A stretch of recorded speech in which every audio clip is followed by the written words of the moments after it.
Hi everyone.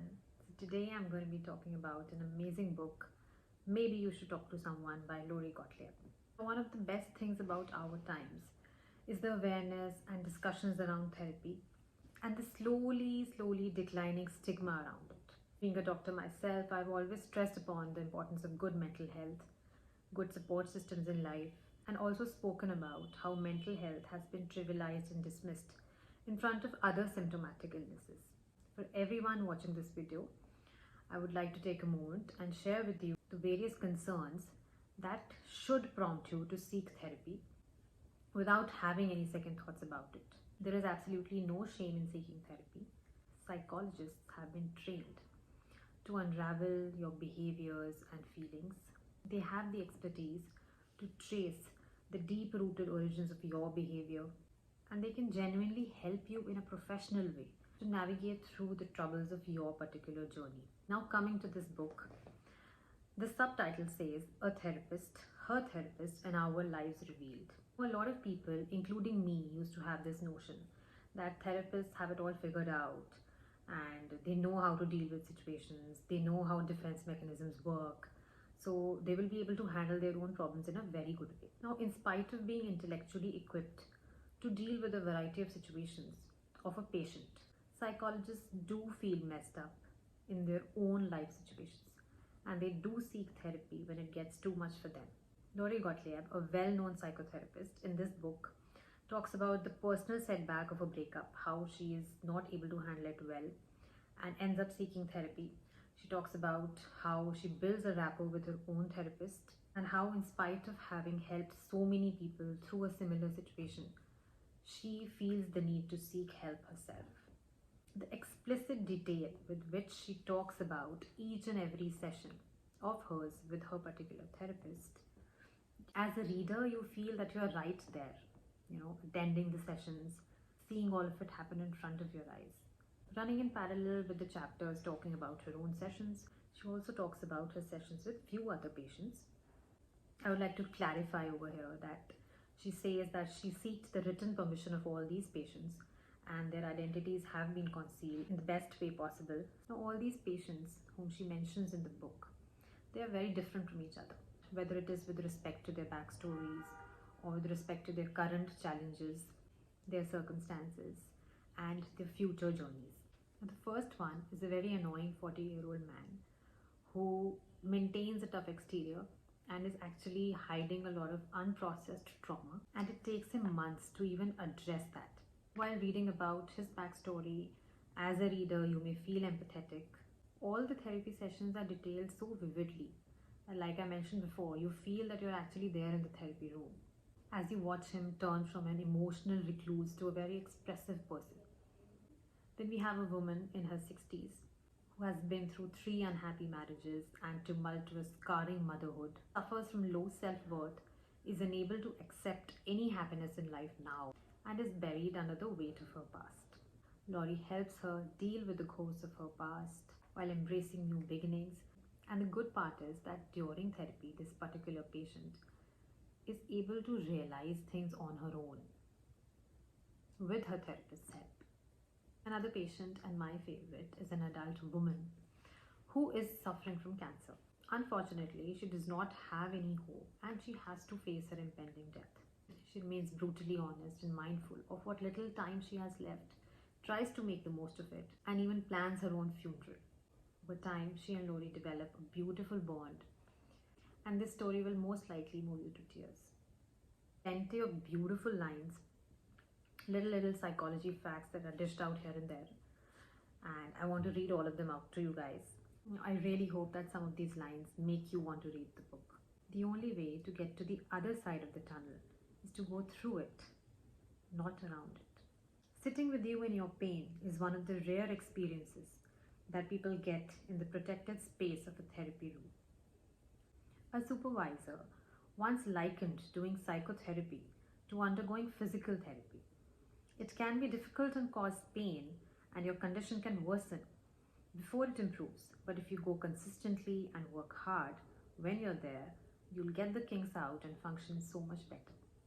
There's a difference between pain and suffering.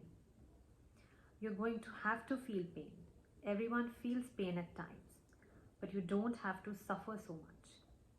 You're not choosing the pain, but you're choosing the suffering. Your feelings don't have to mesh with what you think they should be. They will be there regardless, so you might as well welcome them because they hold important clues. Don't judge your feelings, notice them, use them as your map. Don't be afraid of the truth.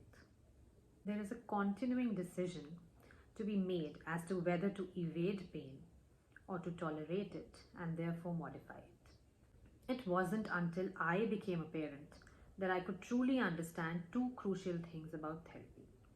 One, the purpose of inquiring about people's parents is not to join them in blaming, judging, or criticizing their parents. In fact, it is not about their parents at all. It is solely about understanding how their early experiences inform who they are as adults so that they can separate the past from the present. Number two, most people's parents did their absolute best, whether that best was an A minus or a D plus. It is the rare parent who, however limited, deep down, does not want his or her child to have a good life. That doesn't mean people can't have feelings about their parents' limitations or mental health challenges.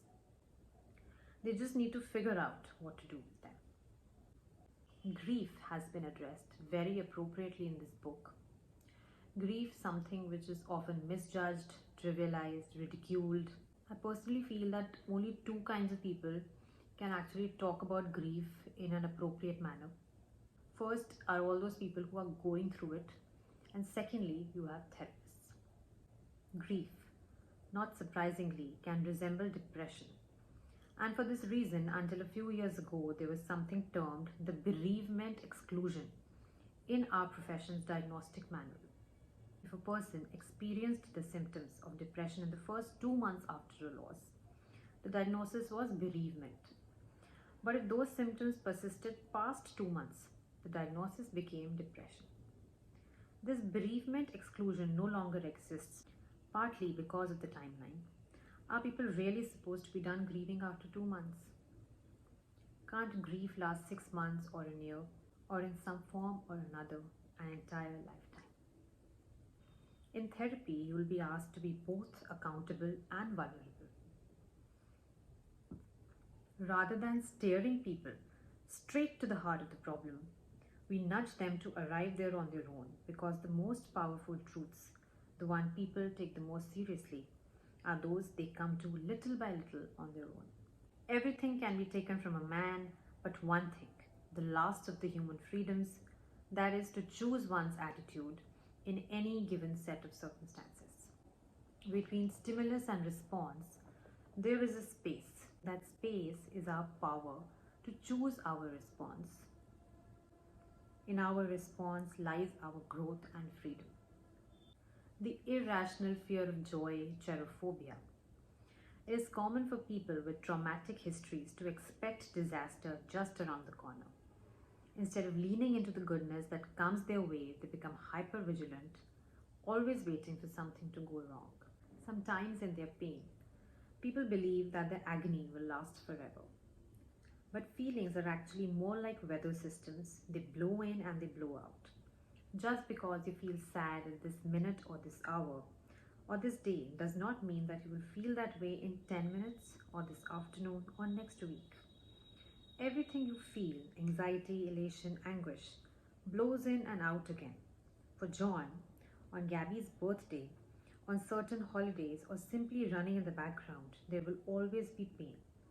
Hearing a certain song in the car or having a fleeting memory might even plunge him into momentary despair, but another song or another memory might minutes or hours later bring intense joy. And there's one particular patient who's terrified of being abandoned by people, so she leaves them before they can abandon her. I've told her about the many relationships I've seen implode simply because one person was terrified of being abandoned, and so did everything in his or her power to push the other person away. She's starting to see what makes self-sabotage so tricky that it attempts to solve one problem, that is alleviate abandonment anxiety, by creating another which is making her partner want to leave. Now, when I read this particular portion, it reminded me instantly of Shah Rukh Khan from Dear Zindagi, when he says a similar dialogue to Alia.